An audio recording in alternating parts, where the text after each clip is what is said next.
Hi, I'm Alex. And I'm Emma. So, Alex, have you ever had to give critical feedback to someone in a language that wasn't your first language? No, actually. But I've watched people try to do it, and it's painful to watch. It is, because you can see them struggling, not with what to say, but with how to say it without destroying the relationship. Right.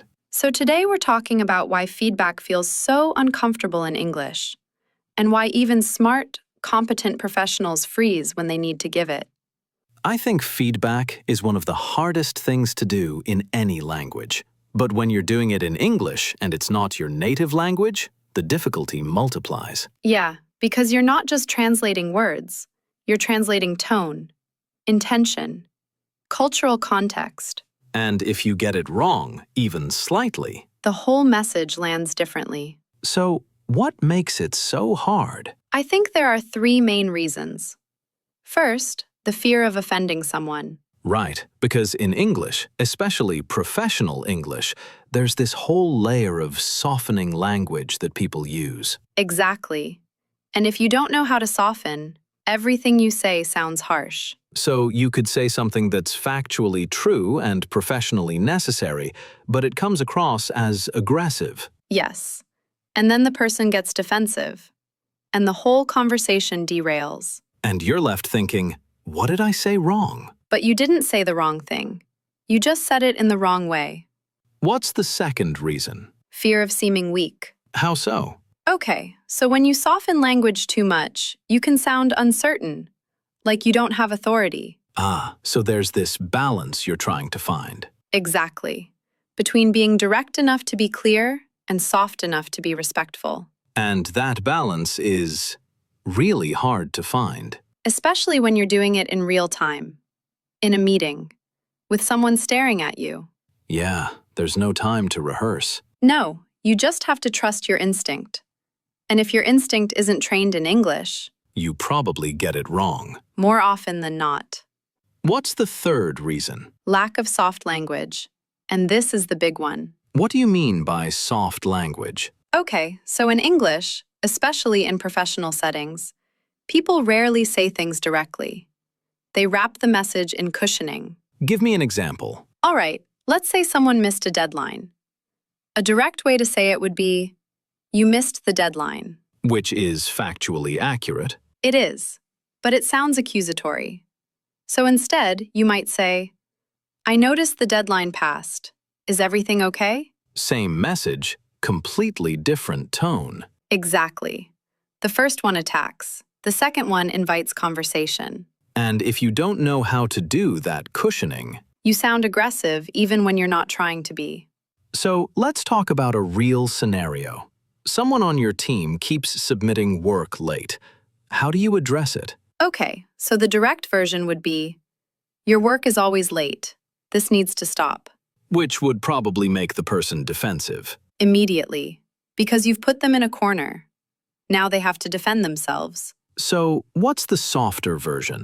You could say, "I've noticed the last few deliverables came in past the deadline.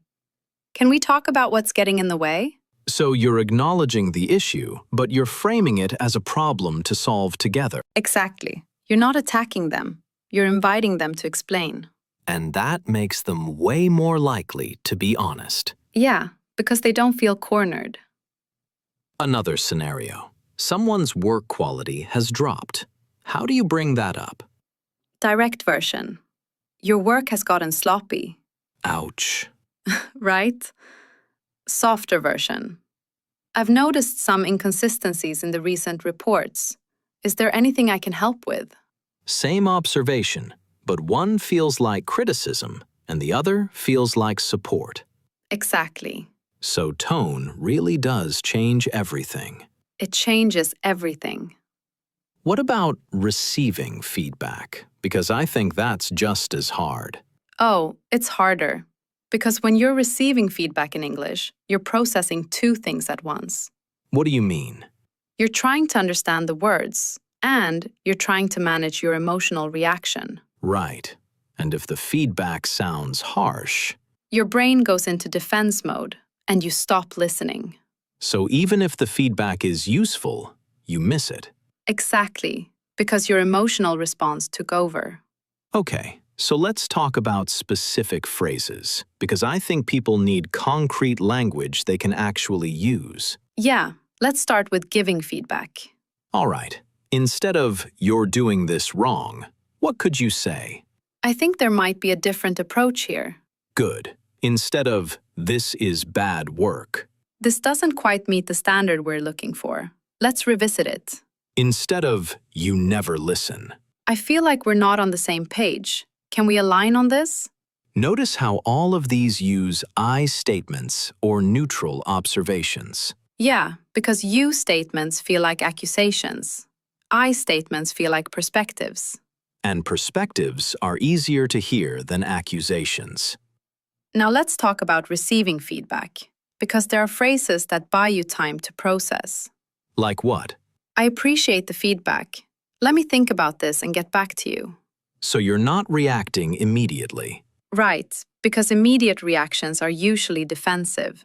What else? Can you give me an example? I want to make sure I understand. That's good, because it shows you're engaged, but it also gives you more information. Exactly. And here's one more. I see what you're saying. How would you suggest I approach it differently? So you're turning it into a collaborative conversation instead of a one-way critique. Yes, and that changes the dynamic completely. You know what I think the core issue is? What? People treat feedback like it's about being right or wrong, but it's not. What is it about? It's about alignment. It's about getting two people to see the same thing the same way. So the goal isn't to win the conversation. The goal is to move forward together. And when you approach it that way, the language changes.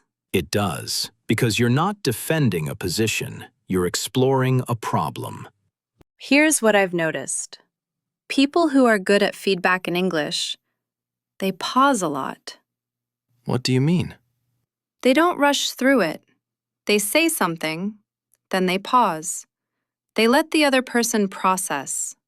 So they're not filling every silence.